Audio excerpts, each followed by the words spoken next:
so lii tamit mu nekk loo xam ne moo taxoon ma laajte la sa diggante youth si parce que Karamo youth la tamit tam mu ngi def lu baax a baax a foofu honorable waaye ñu ñëw si sport bi tuuti honorable ana da nga doon play football. No, I don't play football. Why do I don't admire football? No, I don't admire footballers either. In fact, I started admiring our young football.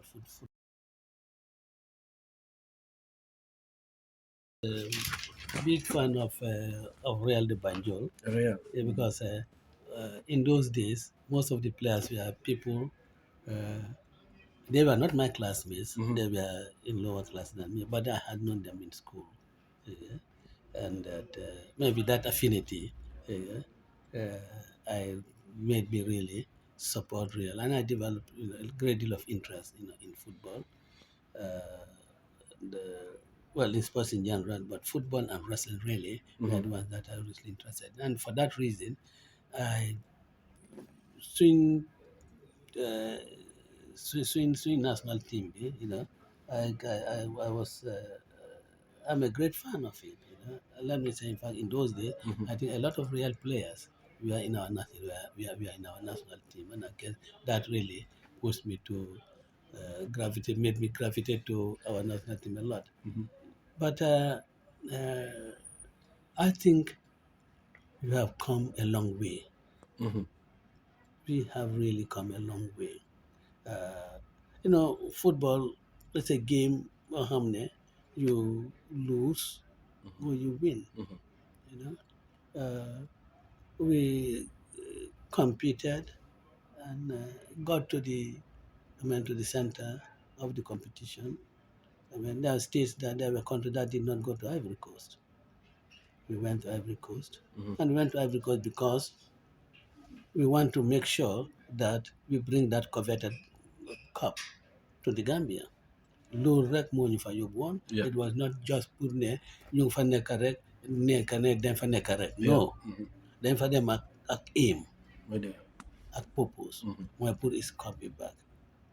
Unfortunately, we did not make it, and sometimes we are uncharitable to our players, and I don't think it should be that way. In their defeat, we celebrate them. In their success, we celebrate them. If they are defeated, we should not sacrifice them.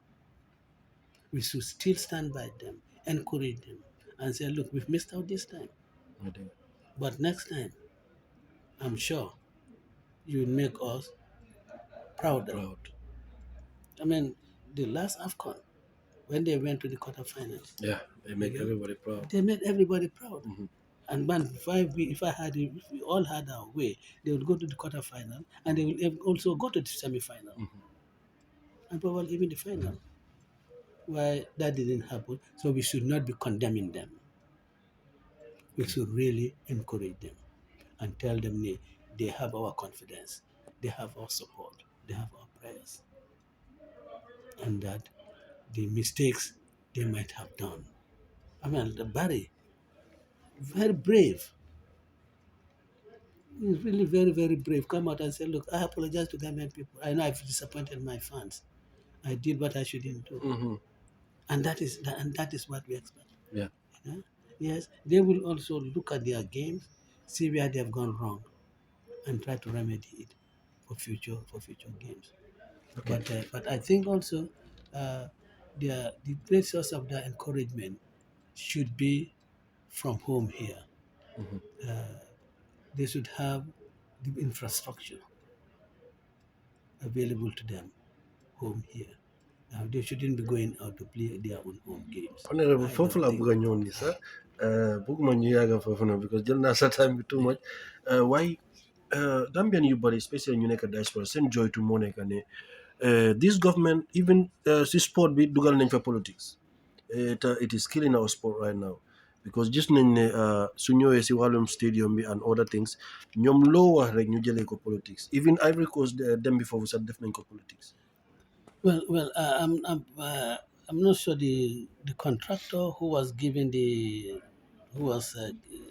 contracted to build or renovate the stadium I hear that he has some associations with NPP. Hmm. But look, the truth is that everyone in the Gambia here has an association with one political party or the other. Yeah, You know? that's true.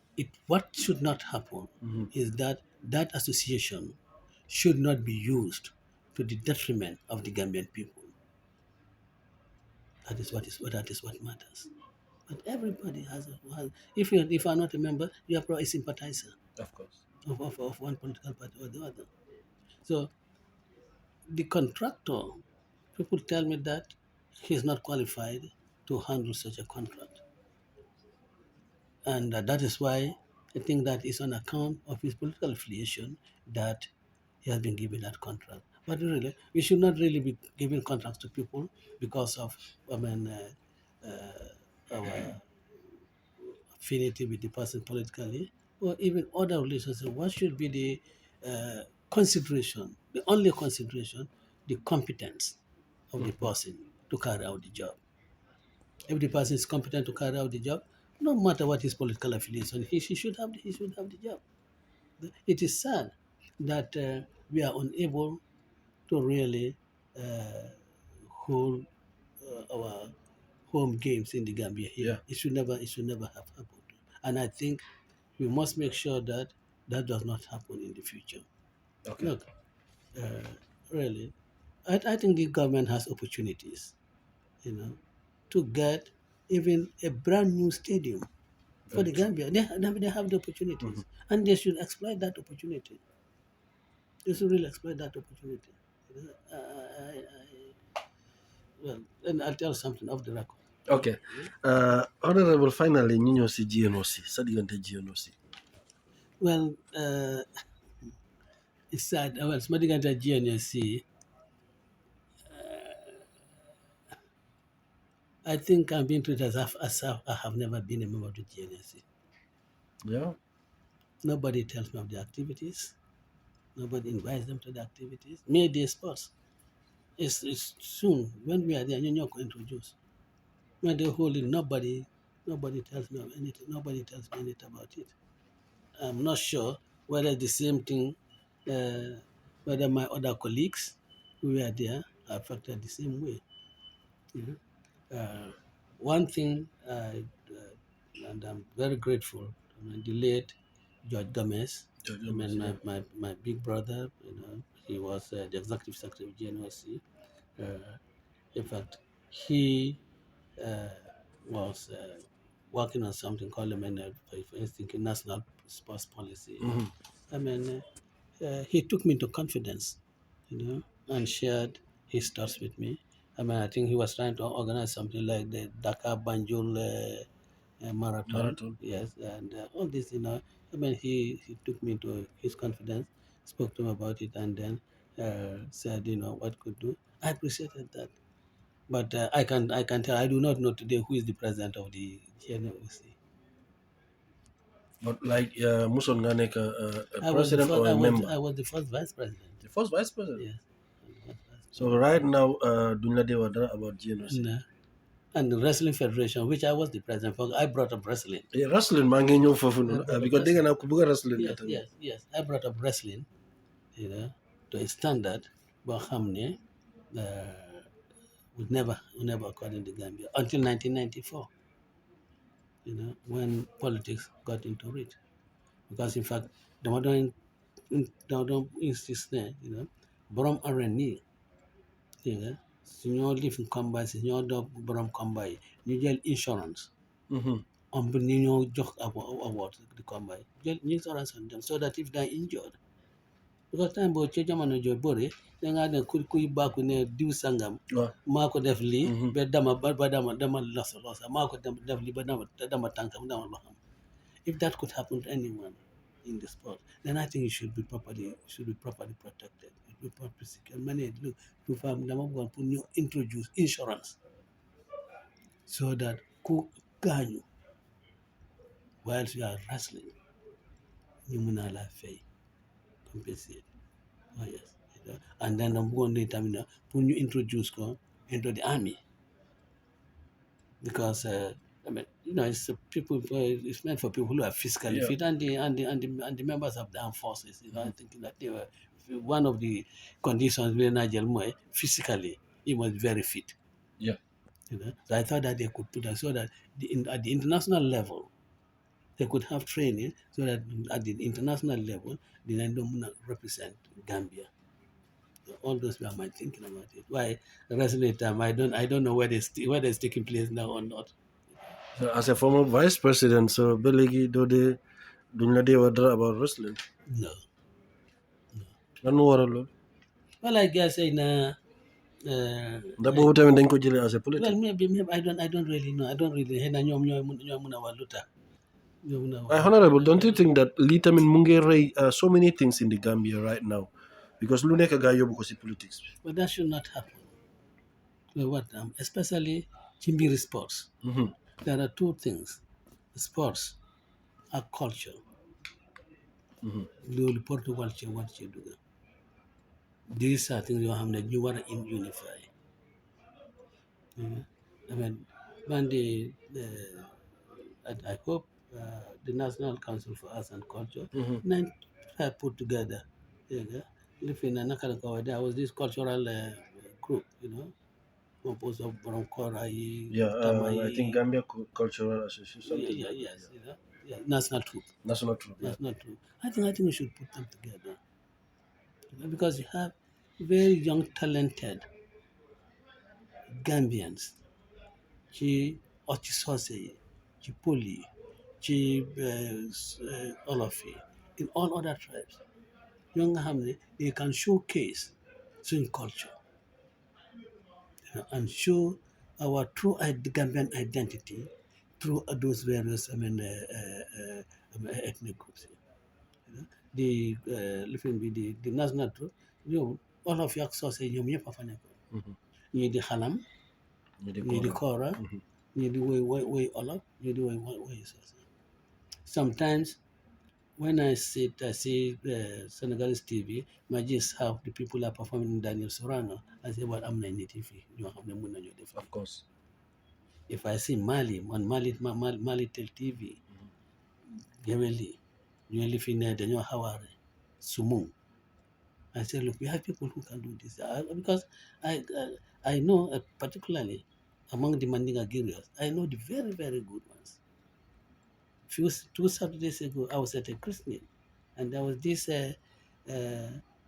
elderly Mandinga guerrilla, I mean, doing Janjum, singing Janjum. Oh, no. I said, look, why can't we have this properly organized?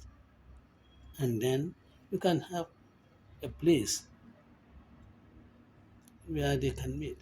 I said this on record. Now around the turntable, Yeah. there's an open space there. Yeah. Yeah. I think the taxi uses as a garage. Yeah, garage. Yeah. I went to a meeting there, and I stood by the window. I saw this open place, and two cabinet colleagues. I invited. I said, look at that place.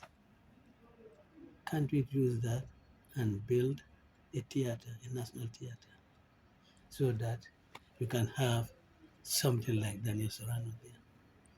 I told them that, look, I was thinking of Joshua, when you come in Joshua, but the area might be a little bit tight. But I think this is an ideal place. They said they'll think about it.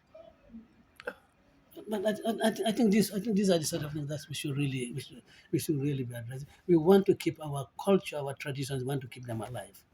We shouldn't let them die because of this so-called westernization. I think that would be very difficult. No, but we have to. Honorable Lutamo. Luta Melni, on national day. You dem ne dañoo dem nightclub ak yooyu.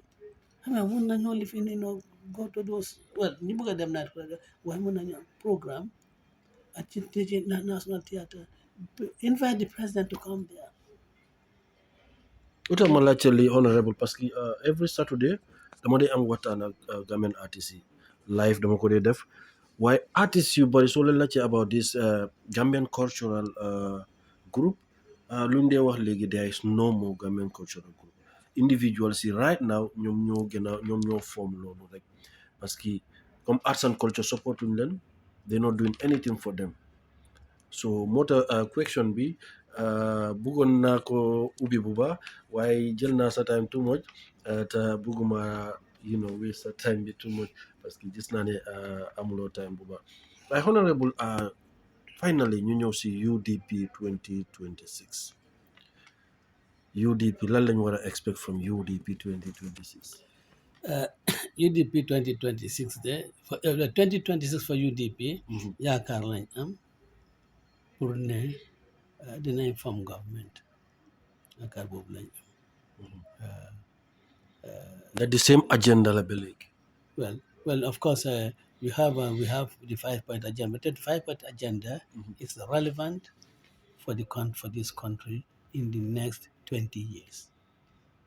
It's very relevant for the country, and of course, we are also developing other programs like the Gambia You Want. We've developed it and adopt NICO at our executive committee meetings. Because not at our central committee, because the Congress bill and ko adopt definitely ko wa ñu jox mandate ne pour ñu adopt ka at our central committee, which we did. We adopted it, so is going to be part of the program that will be sent to the Gambian people, and that is to graduate the Gambia from position being nekani, position being nekani low income country or at least developed country to a mid income country. And we can do it. Just I've mentioned people. They have think they are role model. That's a Resakama. When developing a country from scratch to what it is now. They need commitment, leadership. They need conscious fight against corruption. Conscious fight against it's not just lip service, but it must be done. I mean, if my wife uses my name, as president, am lo xam ne waruta am, should be able to deal with and define a Jabat president. Because that's the only way. For me, it has to start off with my family members. If I need of that, so an example, as Sufeke Bala Luma, Sumado Minijai, Mabala Ken, Ted Mabala Minister. Minister can invite you to give up your position, politely. And if you do, if the investigation should carry out, do investigation. Time be Sirf Abasanyang, Joge office. Belegi. It's almost 6 months. They got in Dara. Should it be that way? So Lulu, you call dial no, right? Nobody's talking about it. The family definitely steering to me. But certainly 2026, I think we are looking forward to a UDP government. And inshallah, we'll have it. Because unfortunately, Almabaro is doing a lot of things that are hurting the nation. Very true. Yes, doing a lot of things that are hurting the nation. And Maunda Fongne, 50 kilometers rosi more of ye. No, don't my answer. No, that's not the answer.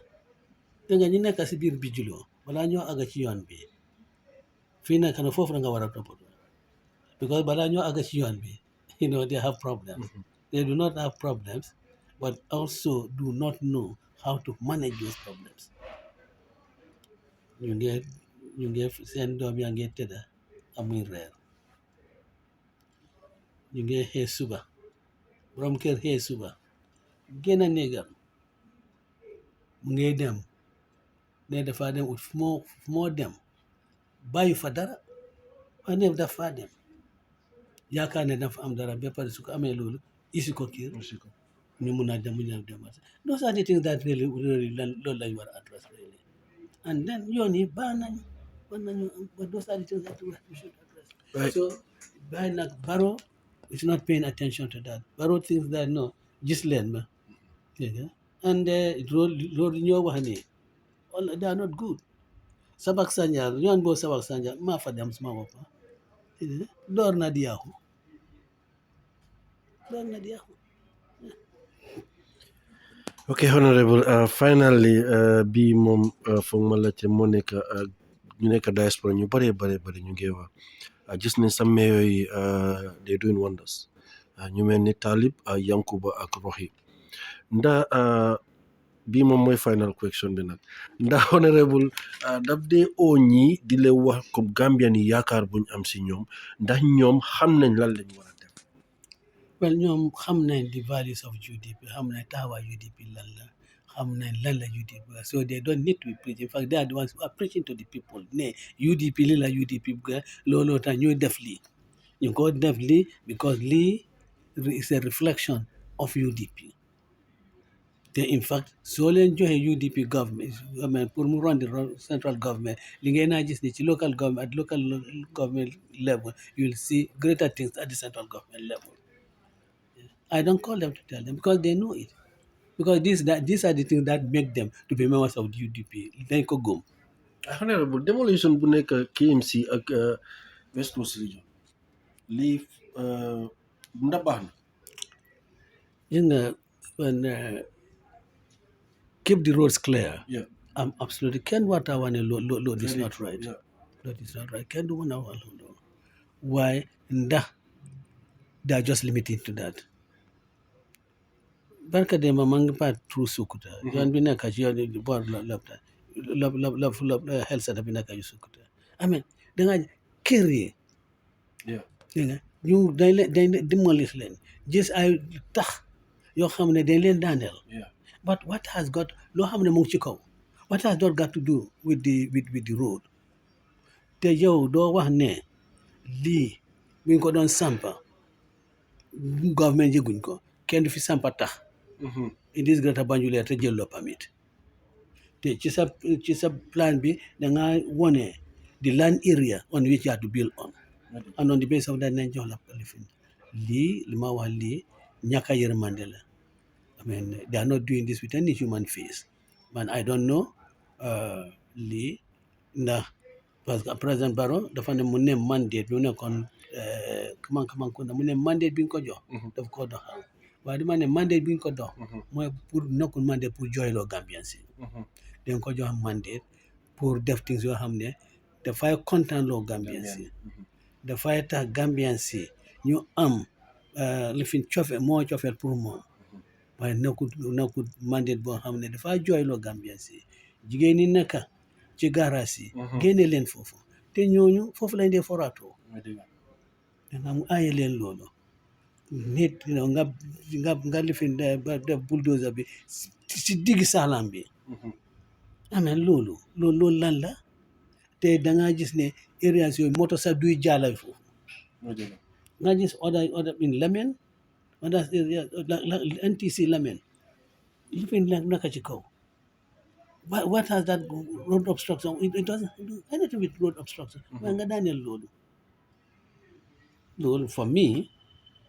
For me, really, is just using your power for no legitimate cause. Yang ko def rek ne ñi duñ ci mun dara. Waaye yaakaar naa ne in fact Gambians xam nga duñ dee challenge things. Waaye yaakaar ne Gambians war nañu challenge in the cause. Just whether it is right or wrong. All over, in fact, all over. Dafa gën a ñaawloo sax suñu réew suñu dëkk bi because you see rubbles all over. Who is going to clear them? Man doo daaneel suma néeg ba pare nga ne ma clear ko. Danga maa yóbbu kaso waaye I will not do it. dañ la dee arrest. Waaw nga arrest ma yóbbu ma waaye I will not do it. Nga téye ma foofu waaw I will not do it. Ban responsibility am naa am ma beautify palace bi.